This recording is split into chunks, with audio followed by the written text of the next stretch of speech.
Romain Daubry est avec nous, Bourse Direct. Bonjour Romain. Bonjour Guillaume. On limite les dégâts, on le disait avec les amis là, du conseil de famille, on ne perd que 0,2% sur le CAC 40. Finalement, ça ne se passe pas si mal aujourd'hui malgré les publications décevantes. Quel signal technique cette séance envoie-t-elle d'après vous, Romain ?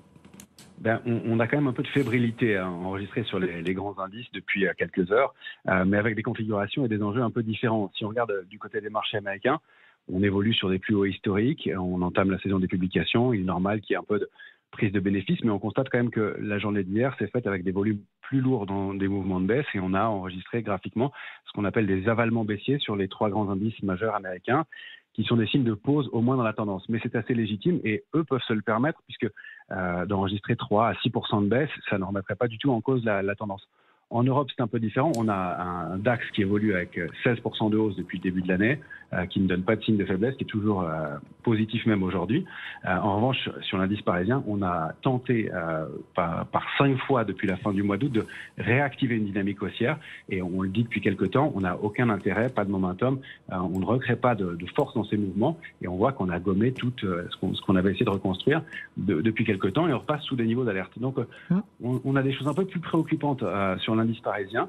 Pour l'instant, on préserve ces niveaux d'alerte, mais on a des petits warnings qui sont à surveiller. Quels sont les seuils du coup qu'il faudra suivre sur le CAC ? Bien, on a préservé 7423 qui est un niveau intermédiaire. En dessous, on a une alerte de moyen terme qui est importante, c'est 7274. On sait que sous ce niveau-là, on risque d'assister à un sell-off un peu brutal. Pour l'instant, les mouvements se passent de façon assez technique. Et si on veut réactiver la dynamique haussière, il faut vraiment repasser 7566 points sur le futur CAC 40 sur plusieurs clôtures. C'est ce qu'on n'a pas réussi à faire par 5 fois depuis la fin du mois d'août.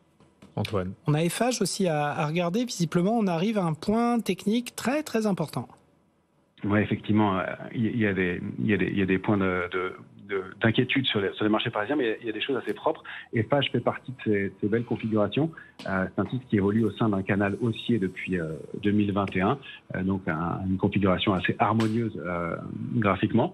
Et le titre a préservé son support majeur à 85,10 il y a quelques jours maintenant, et donne à la veille de ses publications, donc prudence, des signaux de force dans un marché qui est un peu fragile ou en tout cas un peu volatile en ce moment.